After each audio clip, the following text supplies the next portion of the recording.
بقية الصحابة وقرابة رسول الله صلى الله عليه وسلم أجمعين والحمد لله رب العالمين.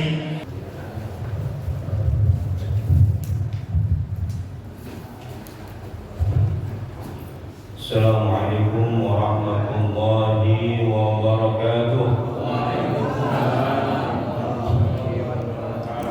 الفاتحة بنية الشفاء والصحة والعافية والسلام مع التوفيق والهداية، وأن الله يرزقنا علما نافعا وعملا متقبلا ورزقا حلالا طيبا كثيرا مباركا فيه من غير تعب ولا نصب ولا مشقة إنك على كل شيء قدير. ولا حضرة النبي المصطفى رسول الله محمد بن عبد الله صلى الله عليه وسلم وأزواجه وذريته وأهل بيته وأنصاره وأصحابه، ثم إلى أرواح الأنبياء والمرسلين والأولياء والشهداء الصالحين والأئمة المجتهدين والعلماء العاملين، خصوصا إلى روح سيدنا المهاجر إلى الله أحمد بن عيسى وسيد الفقه المقدم محمد بن علي بارمي، ثم إلى روح الشيخ عبد الجيلاني، وثم إلى روح مؤلف هذا الكتاب، ثم إلى روح صحب النظام، ثم روح يديم المشهد، ثم إلى روح المشهد، ثم إلى روح حبيب محمد بن عبد الحميد، ثم إلى روح سيد سعد بن شفيع الدين، ثم إلى روح أستاذ نجيب الرحمن بن نجيب المصاب وأصوله وفروعه والذكوك عليهم أجمعين، ثم إلى روح آبائنا وأمهاتنا وأجدادنا وجداتنا وأصحابنا وقرابتنا ولمن له حق علينا بجميع المسلمين والمسلمات والمؤمنين والمؤمنات، خصوصا إلى روح الإساوي بن نجي وأسد، ثم إلى روح هديمة بن نجي ساوي، ثم إلى روح هديمة سيد بن نجي ساوي، وثم إلى روح هديمة بن نجي ساوي، وثم إلى أرواح أهل جميع الحاضرين، ثم إلى أرواح أهل المسجد والهداية، أن الله يتبشر بالرحمة والمغفرة. الفاتحة. أعوذ بالله من الشيطان الرجيم. بسم الله الرحمن الرحيم. الحمد لله رب العالمين الرحمن الرحيم مالك يوم الدين إياك نعبد وإياك نستعين اهدنا الصراط المستقيم صراط الذين أنعمت عليهم غير المغضوب عليهم ولا الضالين. الحمد لله رب العالمين والصلاة والسلام على أشرف الأنبياء والمرسلين سيدنا محمد وعلى آله وصحبه أجمعين، أما بعد. قالوا سبحانك لا علم لنا إلا ما علمتنا إنك أنت العليم الحكيم. رب اشرح لي صدري ويسر لي أمري واحلل عقدة من لساني يفقهوا قولي. ربي زدني علما وارزقني فهما برحمتك يا أرحم الراحمين. اللهم أخرجنا من ظلمات الوهم وأكرمنا بنور الفهم، وافتح علينا بمعرفة العلم، وأحسن أخلاقنا بالحلم، وسهل لنا أبواب فضلك، وانشر علينا من خزائن رحمتك يا أرحم الراحمين يا أرحم الراحمين يا أرحم الراحمين. قال صاحب المصنف رحمه الله تعالى: وأدم النفع به وبعلومه وبأسراره في الدارين. من مزايا شهر شعبان المعروفة رفع الأعمال فيه، وهو رفع الأكبر والأوسع، وقد جاء ذلك في الحديث عن أسامة بن زيد رضي الله عنهما قال: قلت يا رسول الله لم أرك تصوم من شهر من الشهور ما تصوم من شعبان. قال: ذاك شهر يغفر الناس الناس عنه بين رجب ورمضان وهو شهر ترفع فيه الأعمال إلى رب العالمين وأحب أن يرفع عملي وأنا صائم. قال المنذري رواه النسائي قلت وأخرجه الإمام أحمد في مسنده. وليس هذا الرفع خاصا بشعبان بل جاء في الأحاديث الشريفة ما يدل على تعدد رفع الأعمال في أوقات مختلفة ولا تنافيات بينها فإن لكل رفع حكما تتعلق به إلى آخره والله تعالى أعلم بالصواب. Hadirin yang dimuliakan Allah Subhanahu wa taala, yang saya hormati para asatidzah, para ujjah, tokoh masyarakat, para orang tua, khusus orang tua kita Bapak Haji Effendi Ali, Ustaz Haris, Haji Gunawan, Haji Ibrahim, Bapak Nurdin, Haji Syuhada, guru kita Ustaz Amin Setiawan, Bapak Marzuki, Bapak Haji Rojali, dan seluruh jamaah Pak Haji Bakhtiar yang mohon maaf tidak saya sebutkan satu persatu namanya, namun tidak mengurangi rasa ta'zim hormat saya kepada Bapak Saudara sekalian. Puji syukur kita panjatkan kehadirat Allah Subhanahu wa taala yang banyak memberikan kita nikmat iman, nikmat Islam, nikmat sehat walafiat, nikmat taufik wal hidayah, nikmat panjang umur, yang karena dengan nikmat itu semua kita hadir di Masjid Nurul Hidayah dalam rangka melaksanakan kewajiban kita, yakni sholat maghrib yang kita laksanakan secara berjamaah, dilanjutkan dengan thalabul ilmi. Mudah-mudahan niat langkah kita ke tempat ini mendapatkan ridha, barakah, pahala dari Allah Subhanahu wa taala. Salawat dan salam semoga tercurahkan kepada baginda Muhammad sallallahu alaihi wasallam beserta keluarganya, sahabatnya dan para pengikutnya setia. Hadirin yang dimuliakan Allah Subhanahu wa taala, melanjutkan kajian kita pada minggu yang lalu, malam Kamis yang lalu yang berkaitan dengan hal-hal yang terjadi dan juga peristiwa-peristiwa terjadi, keutamaan yang terjadi di bulan Sya'ban. Dan malam Kamis ini adalah pertemuan terakhir sebelum Ramadan tawafan. Insyaallah malam Kamis depan kita tawafan. Kita sambung lagi malam Kamis setelah bulan suci Ramadan. Ya. Tapi malam hari kegiatan Ramadan setiap subuhnya tetap kita laksanakan. Pada subuh kita tetap ngaji walaupun hanya sebentar. Ya. Kita mengambil keutamaan nanti di bulan suci Ramadan. Disebutkan min mazaya syahri Sya'ban al-ma'rufah.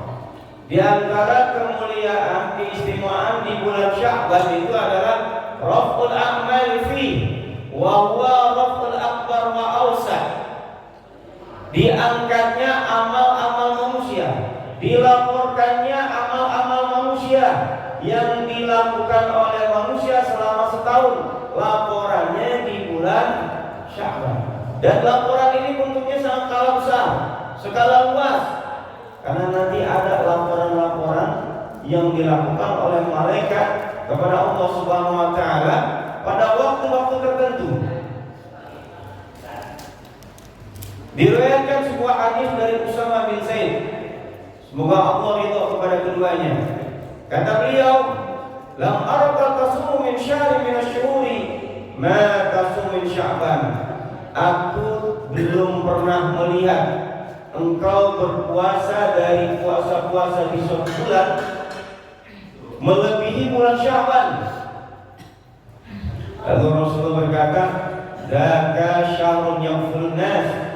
Sesungguhnya bulan Sya'ban ini bulan yang dilupakan oleh manusia, banyak disia-siakan oleh manusia. Bulan Sya'ban ini terletak antara bulan Rajab dan bulan Ramadan. Fokus kepada bulan Rajab dan bulan Ramadan, Sya'bannya dilupain. Sampai-sampai kita kalau doa masuk bulan Sya'ban ya, itu mutusin. Kadang kita doa, Allahumma barik lana fi Sya'ban wa Ramadan. Allahumma barik lana fi Sya'ban wa balighna Ramadan. Rajabnya kagak dibawa, ya enggak? Nah, banyak tuh. Allahumma barik lana fi Sya'ban wa balighna Ramadan. Ketika masuk bulan Rajab, Sya'ban belum ada, tapi Sya'ban kita sebut. Allahumma barik lana fi Rajab wa Sya'ban. Pada waktu Rajab, ya kan? Nah, wa balighna Ramadan. Tapi ketika Sya'ban, Rajab ini kenapa kagak disebut? Karena keberkahan di bulan Sya'ban itu akibat kita melaksanakan kegiatan-kegiatan ibadah di bulan Rajab. Karena itu Rajab sama Sya'ban kayak satu paket. Ketika doa di bulan Sya'ban, itu Rajabnya jangan dibuang, dibaca lagi.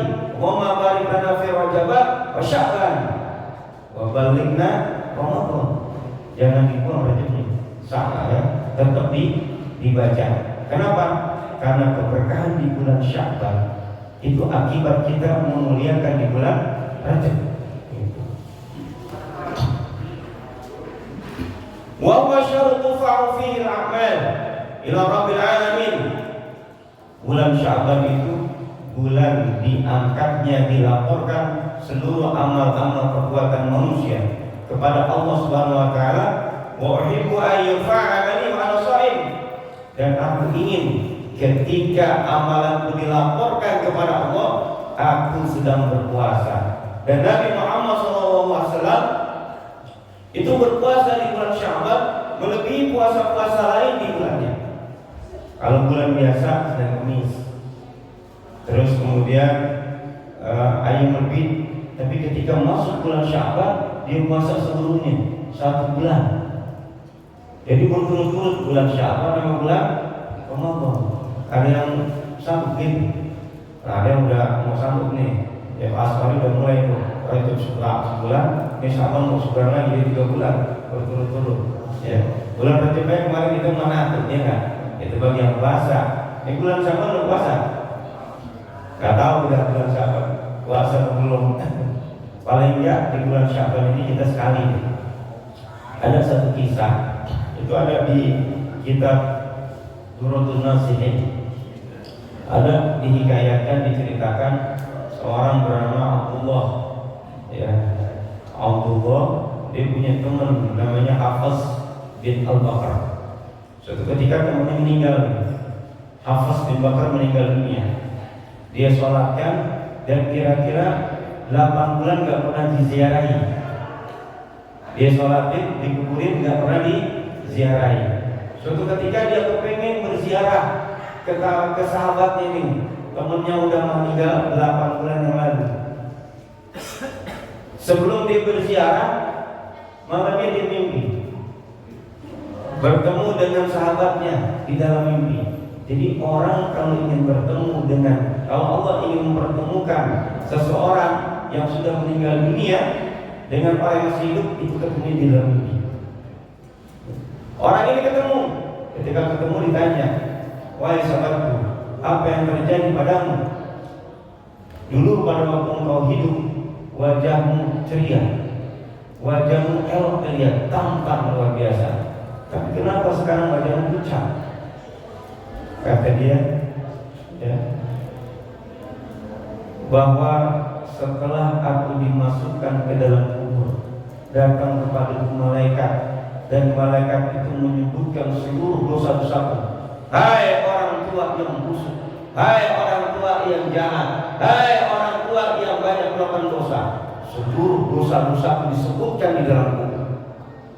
Ketika sampai selesai disebutkan dosa-dosaku, kemudian salah seorang dari malaikat itu mengambil pentungan tiang dan aku dipukulnya.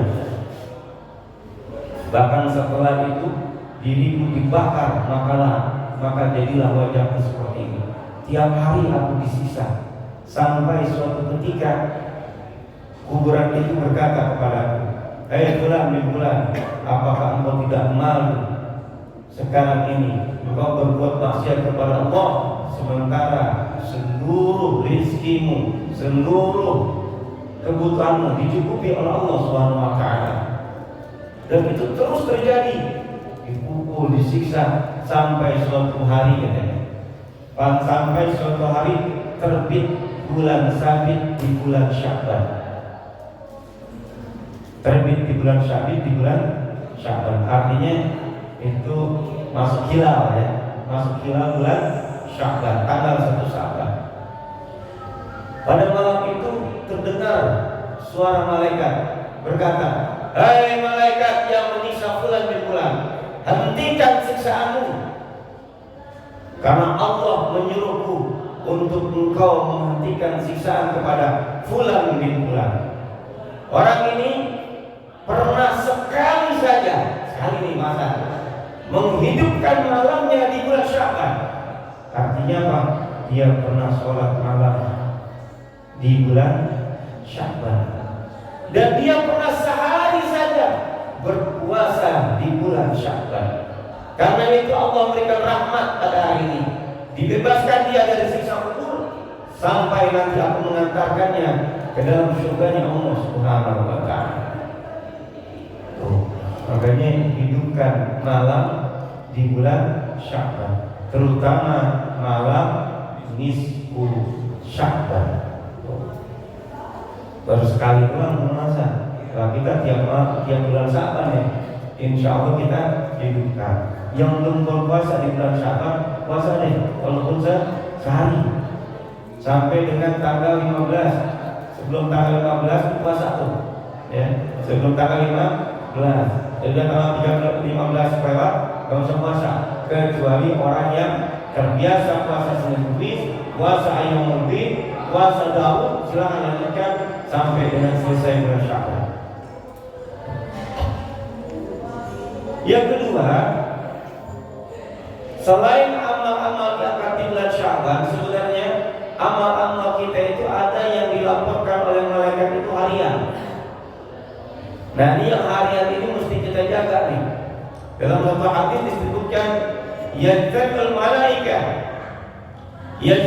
malaikatul lail wa malaikatul nar fi sholatil fajri wa sholatil asr. Malaikat itu berkumpul, malaikat malam, malaikat siang itu berkumpul pada waktu sholat subuh dan sholat asar, kumpulnya. Fayattabi'una fi sholatil fajri fatasqudu malaikatul lail wa tasbitu malaikatul nahar. Pada waktu mereka berkumpul di waktu sholat subuh, itu malaikat yang menjaga atau mencatat amal-amal di malam hari naik kepada Allah, sementara malaikat yang bertugas di waktu siang mencatat amal-amal perbuatan kita. Dan sebaliknya, ketika mereka berkumpul di waktu asar, malaikat yang menjaga siang naik kepada Allah Al-Qadir, menjaga malaikat penjaga malam tetap di bumi mencatat amal perbuatan kita. Ketika laporan ditanya, "Kaifa taraktum ibadi?" Allah bertanya kepada malaikat, "Bagaimana engkau meninggalkan hamba-Ku?" Kata malaikat, "Wa atainahum wa hum yusallun wa taraknahum wa hum yusallun." Ketika aku datang, dia lagi sholat. Ketika aku tinggalkan, dia lagi sholat. Faghfir lahum yaumiddin. Maka malaikat itu memohon kepada Allah, "Ya Allah, ampunilah dosa orang-orang yang ketika aku tinggalkan, ketika kami tinggalkan dalam keadaan sholat, dan ketika aku datang dalam keadaan sholat di hari kiamat kelak." Maka beruntung orang yang menjaga dua waktu sholat. Pertama sholat subuh, kedua sholat asar. Nah, ini jangan sampai ditunda nih. Ini sering orang lalai sholat subuh. Sholat subuh orang ketiduran, sholat asar orang keasikan lagi kerja. Begitu azan tinggalin aktivitas. Itu malaikat lagi sip-sipan jaga. Jadi sip-sipan jaga. Lagi rapat, lagi apa, lagi dagang, tinggalin tuh di waktu asar. Waktunya sholat. Kenapa? Saya kepengen di waktu asar malaikat melaporin saya sedang sholat. Ada lagi malaikat itu laporan kepada Allah Subhanahu wa ta'ala itu secara langsung. Kapan itu? Nih, sering juga kita lalai. Itu di waktu antazul syam, tergelincirnya matahari qabla zuhri, sebelum melaksanakan sholat zuhur. Artinya apa? Ketika waktu sebelum sholat zuhur atau qabla zuhur. Setelah azan zuhur, nah antara azan dan iqamah itulah waktu-waktu mustajabah. Waktu-waktu yang pintu langit itu terbuka, laporannya langsung kepada Allah Subhanahu wa ta'ala. Makanya Nabi Muhammad SAW tidak pernah meninggalkan sholat sunnah sebelum zuhur, dan dikerjakan itu 4 rakaat, bukan 2, 4 tanpa salam pertama. Jadi begitu rakaat kedua langsung naik, tidak salam, ya, langsung dilanjutkan. Kata Nabi Muhammad SAW, karena yusalli arba'an ba'da an tazula syam qabla zuhri, ay qabla fardhi zuhri. Wa qala inna sa'atun tuftahu fiha abwabus sama' wa uhibbu ay yas'uda li fiha amal salih.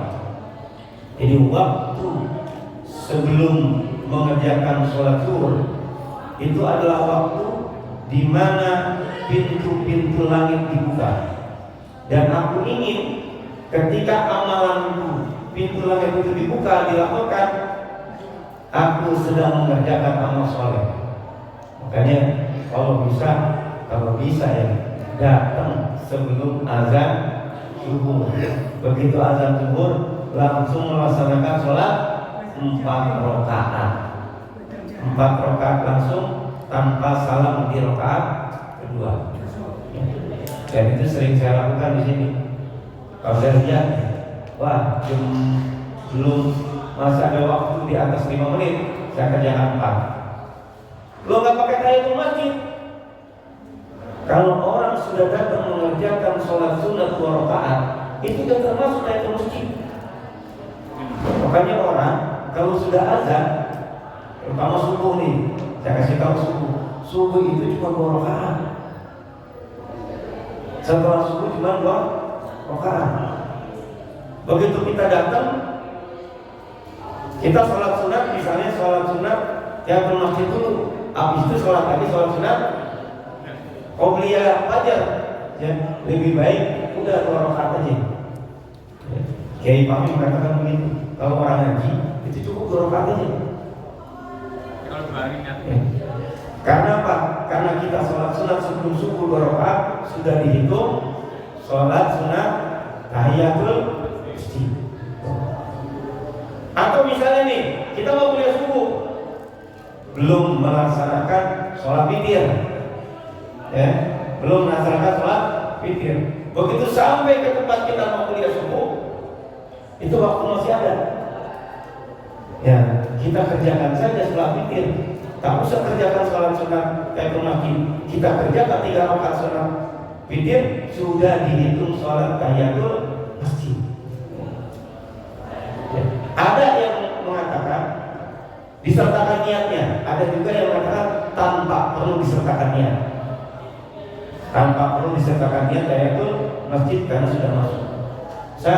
Saya mengajarkan sholat sunat qobliyah subuh, kami sholat sunat sebelum fajar, sama aja namanya dong, beda. Ya, orang tadi sama banyak. Ya, makanya kita kalau udah sholat sunat qobliyah subuh cukup angkat tangannya doa. Itu waktu-waktu mustajabah. Waktu-waktu mustajabah. Ya. Begitu sholat, begitu juga sholat sunat zuhur. Sholat sunat zuhur 4 rakaat angkat tangannya. Atau seandainya kita datang udah mau zuhur atau sudah mau didirikan iqamah. Oke, kalau kita mau sholat sunat, lihat teman nih petunjuk ini. Kalau sekiranya kurang dari 2 menit, atau cuma 1 menit, nggak usah qobliyah. Kenapa? Nanti ketika qomat, bukan ketinggalan, nggak dapat bagian depan, lebih baik tunggu di depan. Lalu ngapain? Selama sebelum qomat, angkat tangan sampai berdiri, doa. Itu waktu-waktu mustajabah. Ya, waktu-waktu mustajabah.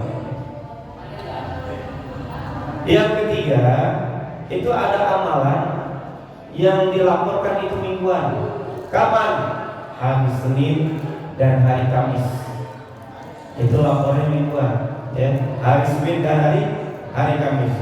Kata Nabi Muhammad SAW dalam satu riwayat, ya, diriwayatkan oleh Imam Muslim, "Tuftahu abwabul jannah yaumul Isnin wa yaumul Khamis." Dibuka pintu surga itu pada hari Senin dan hari Kamis. Fayaghfiru likulli 'abdin la yusyriku billahi syai'an. Maka Allah mengampuni hamba-hambanya yang tidak menyekutukannya. Diampuni itu kapan? Kamis sama Senin.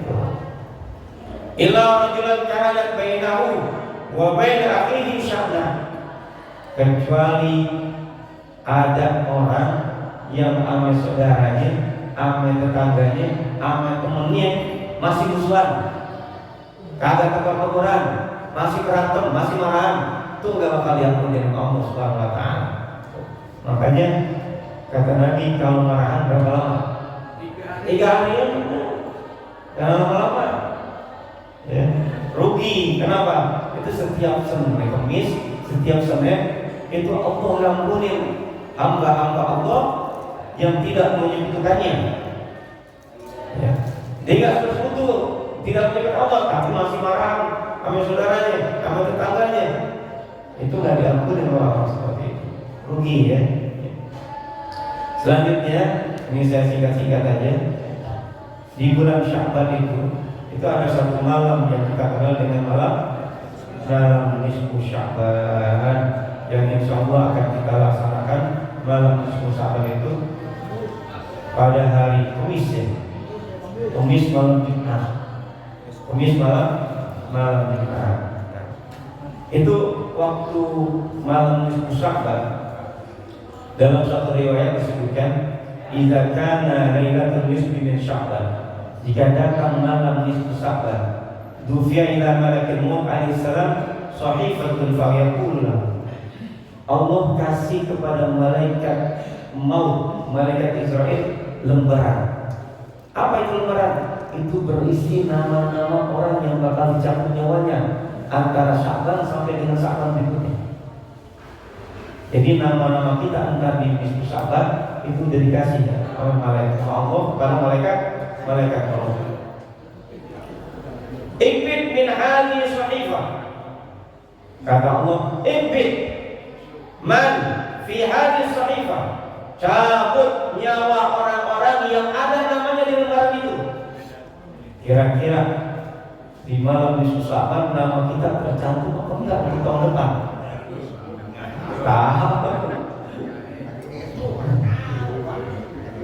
Ada nggak tuh?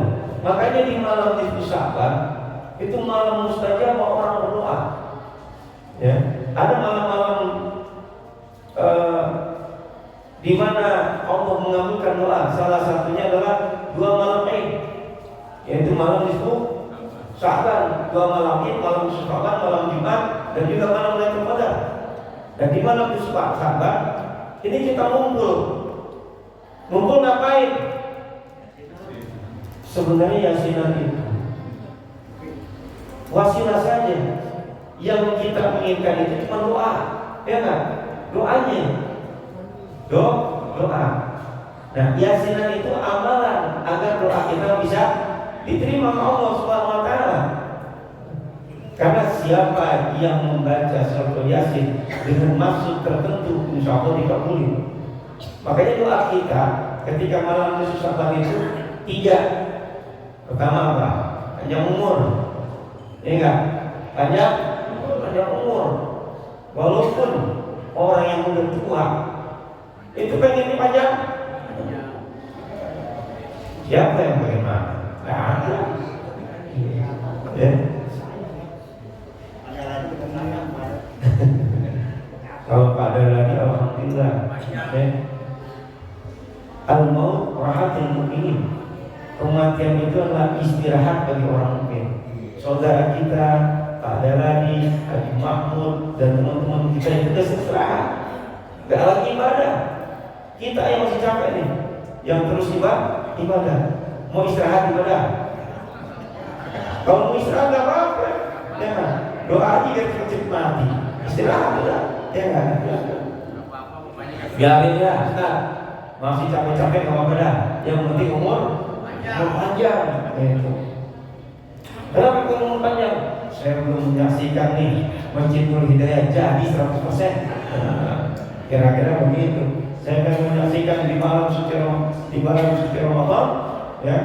Ini Masjid Nur Hidayah penuh dari atas sampai bawah, dari bawah sampai atas. Ya, mudah-mudahan ya, mudah-mudahan.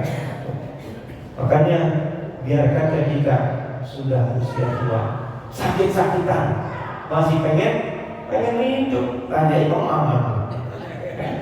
Udah tidur aja, gitu kan? Di tempat tidur masih usaha pengen sembuh. Kenapa? Hidup itu enak, bener gak? Tapi kalau ada yang tahu sebenarnya mati jauh lebih enak bagi orang mukmin karena istirahat, ya kan? Itu. Makanya kemarin kalau kata Kiai Munawir Asli, ya, dia mengibaratkan begini, orang mati itu kan orang pulang, benar kan? Orang yang pulang. Rata-rata orang kalau pulang senang. Contoh, kita misalnya kita kerja dari jam 8 masuk jam 8 keluar jam 4, ya kan? Tiba-tiba ya kata pimpinan hari ini para pekerja boleh istirahat di rumah.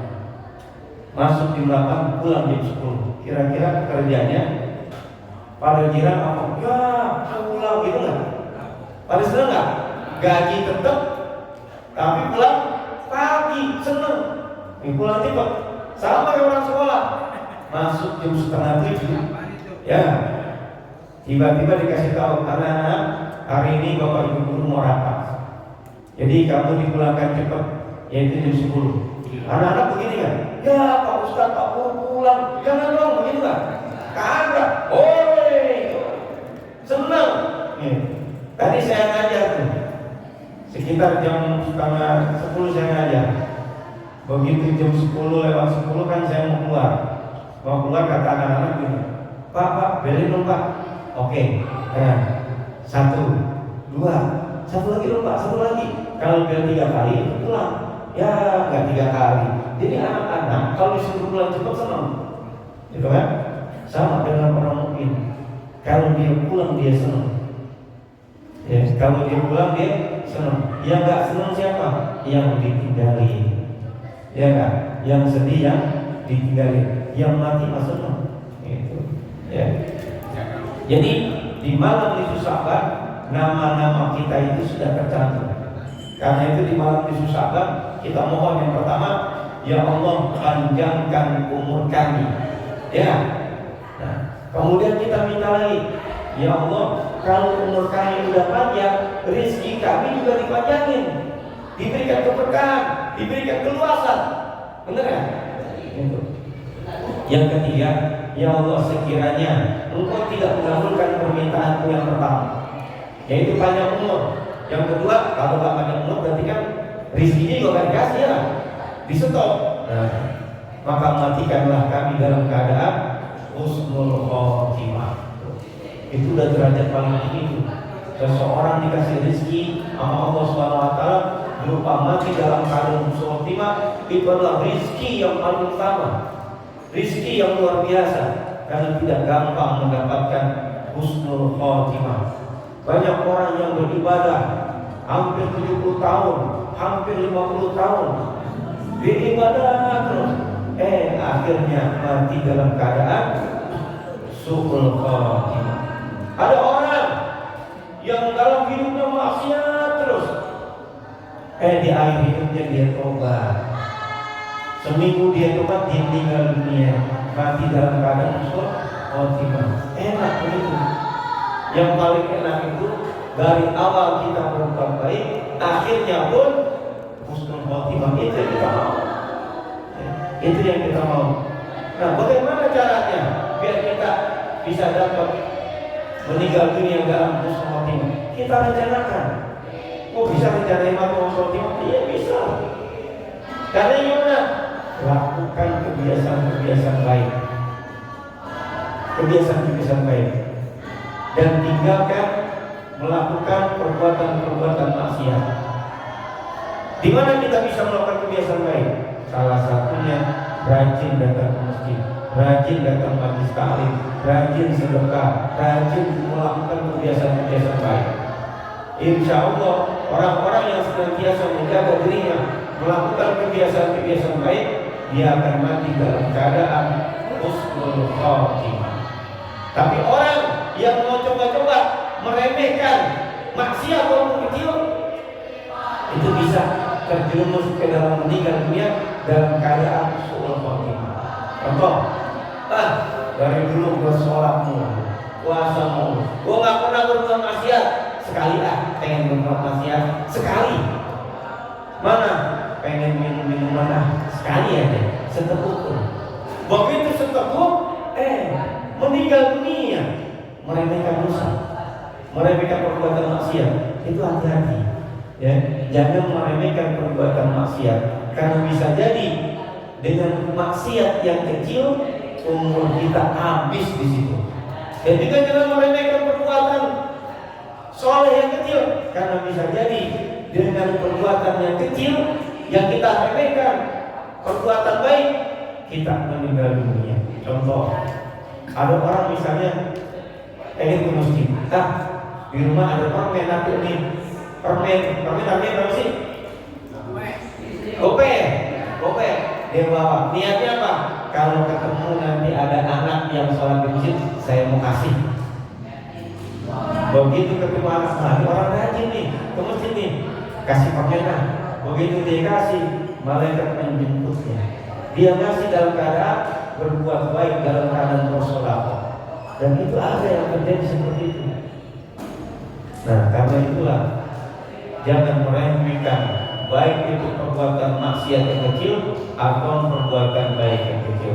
Mudah-mudahan Allah senantiasa memberikan kita taufik wal hidayah, terus membimbing kita untuk melakukan perbuatan-perbuatan baik, membimbing kita untuk meninggalkan perbuatan buruk, dan menghadiahkan kita dengan hadiah yang terindah, yaitu meninggal dalam keadaan husnul khotimah, dalam ridha Allah, dan dimasukkan ke dalam golongan orang-orang muttaqin, orang-orang saleh yang kelak akan mendapatkan surganya Allah Subhanahu wa taala. Al-Fatihah.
Alhamdulillah.